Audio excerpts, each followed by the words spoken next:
Today I got a message from a viewer. Oh my gosh. Sure. Today I got a message from a viewer asking about burnout. They asked me, do you think it's better to push through burnout or take a break even if it sets you back? Honestly, if there's only one thing that everyone's struggling with right now, it's burnout. And dude, it's something that I honestly hate. One day you could just be motivated to work on a project, and then the next you're sitting here watching a video about someone talking about their own burnout. But in all honesty, whenever I get asked how I don't get burned out by a friend or a viewer, it makes me realize how unaware most people are. And not in a mean way, but I mean I've been personally burned out for the past 2 months and it sucked. And the reason for that was because I just didn't give myself a break at the time when it was coming up. And to answer that question, I think it's best that you do take some kind of break. Unless you're some kind of alpha male mindset where you need to wake up and grind or something, the best course of action to avoid burnout is to just give yourself breaks. Let yourself enjoy the process of actually making something. Even if it's homework or assignments, giving yourself that time to make it is honestly a privilege. And I didn't realize that until now. Because if I'm being honest, I don't know what this guy or girl must be working on for their current project, but in the end I find that giving yourself time to brew something that you are proud of is a way better dopamine hit than pushing through the burnout and making something in a rush, because 99% of that time, you're gonna expect disappointment from making something in a rush. I mean, me for example, I had my main channel recently blow up because of one singular YouTube short. Okay, I'm out. Hey. At the time, I didn't think it would do well, but I mean, I made it in 4 hours, so like, you can't really expect it. But yeah, if I'm being honest, that short was posted on the same day the clip happened, and at the time, I thought it was just funny enough to post. I had no idea that it would succeed, but it did. And I had fun making it. I didn't make it to post it to blow up, I posted it because it was a memory, and that I wanted to show the world the fun I had.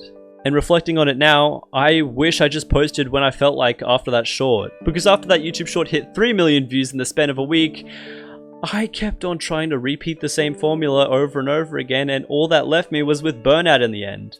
So the moral of the story is to just not let that stuff get to your head. Not everything needs to be perfect, but if you're proud of it, I think that's way better than rushing through it and pushing through burnout, because then at least you'll know that you tried with it in the first place. And also that ties into actually another question I got, which is kind of the same wavelength as Tribored asked me, how do you get the motivation to work through schooling and also have a regular life? I've got a school test in 2.5 weeks that I just can't find the motivation for. And I mean, yeah, well, burnout and motivation are like two sides of the same coin here. I mean, I'm in university as of now, but I'm also balancing that with YouTube like I am right now. But the honest truth is that I just decide what I want to focus on in that moment. If university feels more important, then I'll focus on it more that week. And if having a social life is more important, then I'll focus on that. The general point where I'm getting at is that you need to choose what's more important in that moment.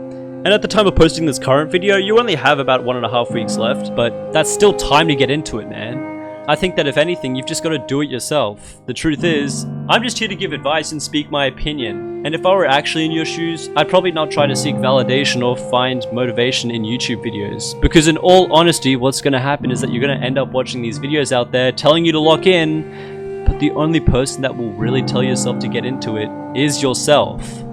That's the cold hard truth. And if you want to be proud of yourself, then you have to make yourself proud in the first place.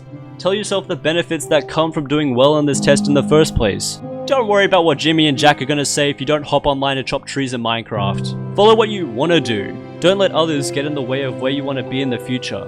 I'm not saying to pressure yourself, I'm just saying to make that effort that would make yourself proud in the end. You don't have to pass everything, but if you felt like you tried your best, then that's what's most important. I mean, I want you to genuinely ask yourself where you see yourself in 10 years. Because 10 years from now, you might be sitting under a tree with someone that you may have never met because you never did well on that test. And whether it could be your best friend, your girlfriend, or your boyfriend, or whatever you name it, in the back of your head, you'll be happy that you did it your way. Because you yourself are capable of amazing things, like we all are. And even though you'll definitely have rough patches, it's through that you actually realize the great shit that you have in your life, man. Because yeah, burnout sucks, but it's what allows you to grow and find what truly makes you happy. And for the millionth time, I know I've said this a lot, but do what makes yourself proud. If you want to hear it as well, just sit down and study, man. But yeah, if you want to appear in a future video, make sure to just send me a message either through my email or on the Google form. And with that, thanks for coming by, and don't let burnout take control of your life.